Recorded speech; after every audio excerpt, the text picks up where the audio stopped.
बिस्मिल्लाहिर्रहमानिर्रहीम। अस्सलाम वालेकुम।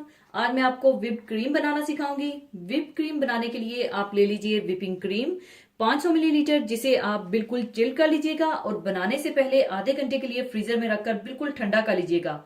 और 4 टेबलस्पून पाउडर शुगर। और विप क्रीम में आप अपनी मर्जी से इसमें जो फ्लेवर डालना चाहें डाल सकते हैं, मसलन mango, strawberry, almond, pineapple, lemon या वनीला। और मैं इसमें वनीला का फ्लेवर दूंगी, जो कि मैं 1 टेबलस्पून वनीला एसेंस ले रही हूँ। और विप क्रीम बनाने के लिए ये बात हमेशा याद रखिए, जिस बोल में आपने विप क्रीम बनानी हो उसे बिल्कुल ठंडा और चिल्ड होना चाहिए। और विप क्रीम बनाने के लिए सबसे पहले आप आधे घंटे के लिए क्रीम और जिस बर्तन में आपने बनाना हो दोनों को फ्रीजर में रखकर ठंडा कर लीजिएगा। सबसे पहले आप क्रीम डाल लें।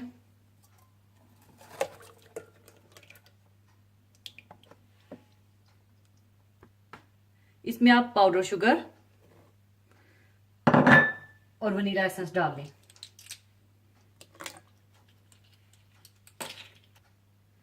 अब आप इसे उस वक्त तक व्हिप करें जब तक कि इसका वॉल्यूम डबल हो जाए और ये फ्लफी हो जाए।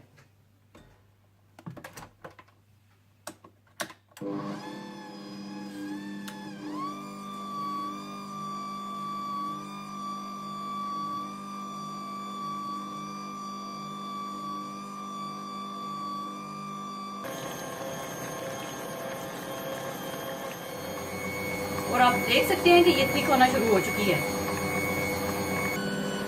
लीजिए, व्हिप क्रीम तैयार हो चुकी है।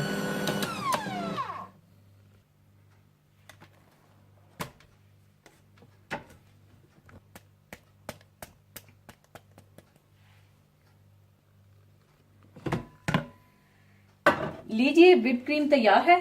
और बोल को उल्टा करके चेक करें, अगर क्रीम साथ चिपकी रहे तो इसका मतलब है व्हिप क्रीम तैयार है।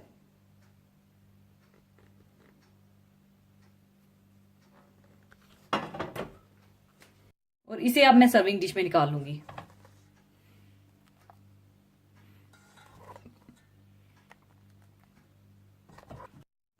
इसे आप चाहें तो पाइपिंग बैग में डालकर फ्रूट्स पर भी डाल सकते हैं।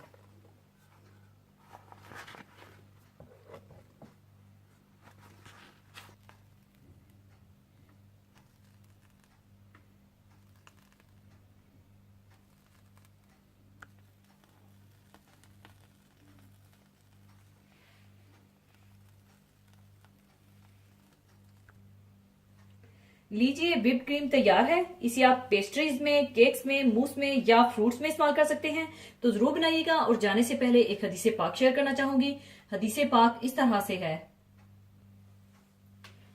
हजरत अबू हुरैरा रजी अल्लाह ताला अन्हो से रवायत है कि रसूलुल्लाह सल्लल्लाहु अलैहि वसल्लम ने इरशाद फरमाया, जिसने किसी को हदायत की तरफ बुलाया तो उसको इन तमाम लोगों के बराबर अजर सवाब मिलेगा जो इसकी पैरवी करने वालों को मिलेगा। ये इनके अजरों से कुछ कमी नहीं करेगा। और जो किसी को किसी गुमराही की तरफ बुलाएगा तो उस पर उन तमाम लोगों के गुनाहों का इतना वबाल ही होगा जो उसकी पैरवी करने वालों को गुनाह करने का होगा। ये उनके गुनाहों में से कुछ कमी नहीं करेगा।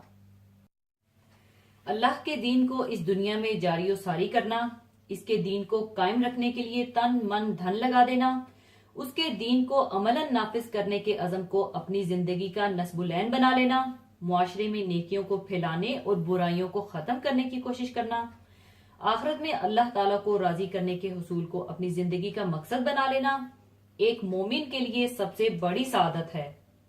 खातमुन नबीयीन सल्लल्लाहु अलैहि वसल्लम की जिंदगी हमें ये पैगाम देती है कि आज हम भी अपने प्यारे नबी सल्लल्लाहु अलैहि वसल्लम के उसवा पर अमल करते हुए दावत दीन की जद्दोजहद में अपना किरदार अदा करें, क्योंकि नबूवत और रसालत हजूर सल्लल्लाहु अलैहि वसल्लम पर खत्म होने के बाद ये जिम्मेदारी ता कयामत अब हजूर सल्लल्लाहु अलैहि वसल्लम की उम्मत के सुपुर्द कर दी गई है। और दरअसल ये इस उम्मत की बहुत बड़ी फजीलत है। कुरान शरीफ में इसी काम और इसी दावत को इस उम्मत के वजूद का मकसद बतलाया गया है। जैसा कि कुरान मजीद में इरशाद है, तुम बेहतरीन उम्मत हो जिन्हें लोगों की हदायत के लिए दुनिया में भेजा गया है। तुम नेकी का हुक्म देते और बुराई से रोकते हो। इस आयत से ये मालूम होता है कि उम्मत मुहम्मदिया सल्लल्लाहु अलैहि वसल्लम दुनिया की दूसरी उम्मतों से इस लिहाज से मुमताज और अफजल हैं कि खुद ईमान और नेकी के रास्ते पर चलने के अलावा दूसरों को भी नेकी के रास्ते पर चलाने और बुराइयों से बचाने की कोशिश करना इसकी जिम्मेदारी है।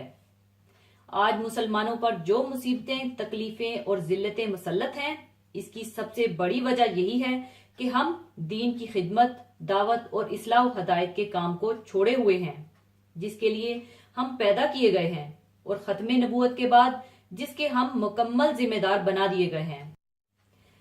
आइए अहद करें कि आइंदा हम इस फर्ज से गाफिल नहीं होंगे। अल्लाह ताला हमारा मददगार हो, आमीन। इसी के साथ मैं आपसे इजाजत चाहूंगी। अपना बहुत ख्याल रखिएगा, दुआओं में याद रखिएगा। अल्लाह हाफिज।